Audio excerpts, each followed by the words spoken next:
এলাকাবাসীকে আত্মনির্ভরশীল গড়ে তোলার জন্য তিনি এখানে খদ্দর কাপড় তৈরি, তাঁত শিল্প স্থাপন ও খাঁটি সরিষার তেলের জন্য ঘানি স্থাপন সহ বিভিন্ন স্মৃতিচিহ্ন গড়ে তোলেন। তৎকালীন সময়ে বানভাসী মানুষের সহযোগিতা করার লক্ষ্যে তিনি এখানে স্থাপন করেছিলেন বঙ্গীয় রিলিফ কমিটি BRC।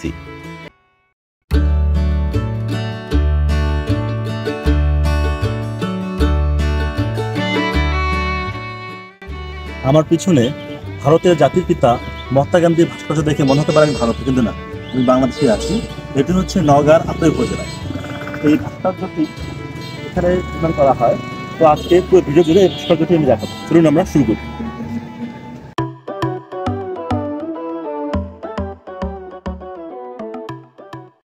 ইংরেজ সাম্রাজ্যবাদের নির্যাতনের জাতাকলে যখন পিষ্ট গোটা ভারতবাসী, তাদের জুলুম ও নিপীড়নে অতিষ্ঠ বিস্তীর্ণ জনপদের মানুষ সে সময় ইংরেজ বিরোধী আন্দোলনের ডাক দিয়ে জনমনে জায়গা করে নিয়েছিল নেতা কিংবদন্তি মহাত্মা গান্ধী।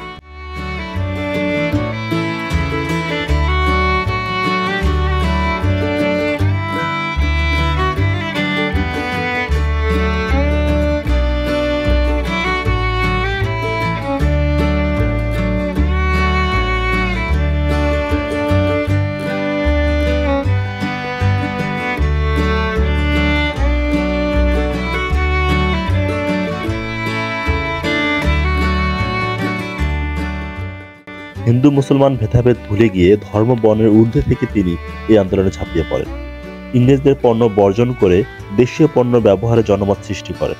তিনি এই আন্দোলনের ধারাবাহিকতায় অসহায় মানুষের পাশে দাঁড়ানোর জন্য 1925 সালে নওগাঁর আত্রাই উপজেলায় এসেছিলেন। সে সময় তিনি আত্রাই রেল স্টেশনের সংলগ্ন তেঁতুলিয়া নামক স্থানে আজকের এই গান্ধী আশ্রমে অবস্থান করে এলাকার অসহায় মানুষের সহযোগিতা করেন।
একই সঙ্গে এলাকাবাসীকে আত্মনির্ভরশীল গড়ে তোলার জন্য তিনি এখানে খদ্দর কাপড় তৈরি, তাঁত শিল্প স্থাপন ও খাঁটি সরিষার তেলের জন্য ঘানি স্থাপন সহ বিভিন্ন স্মৃতিচিহ্ন গড়ে তোলেন।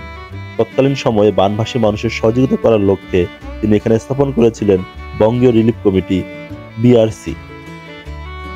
এখনো এখানে বেশ কিছু জমি রয়েছে তার নামে। ভারতের জাতির পিতার মহাত্মা গান্ধীর নওগাঁয় আত্রাইয়ে এমন অবদানের জন্য 152তম জন্মবার্ষিকীতে এই ভাস্কর্য নির্মাণ করা হয়, যা বাংলার বুকে গান্ধীজির কর্মকে স্মরণীয় করে রাখবে। আজকের ভিডিও আমরা এখানে শেষ করছি। আবার দেখা হবে নতুন কোনো ভিডিও নিয়ে, নতুন কোনো আয়োজনে। সে পর্যন্ত ভালো থাকুন। যদি আপনি আমাদের চ্যানেলে নতুন বন্ধু হয়ে থাকেন তাহলে অবশ্যই আমাদের চ্যানেলটি সাবস্ক্রাইব করবেন এবং ফেসবুক থেকে দেখলে অবশ্যই ফলো দিয়ে আমাদের সাথে যুক্ত থাকবেন। তো বন্ধুরা, আজকে আমরা এখানে শেষ করছি। আল্লাহ হাফেজ।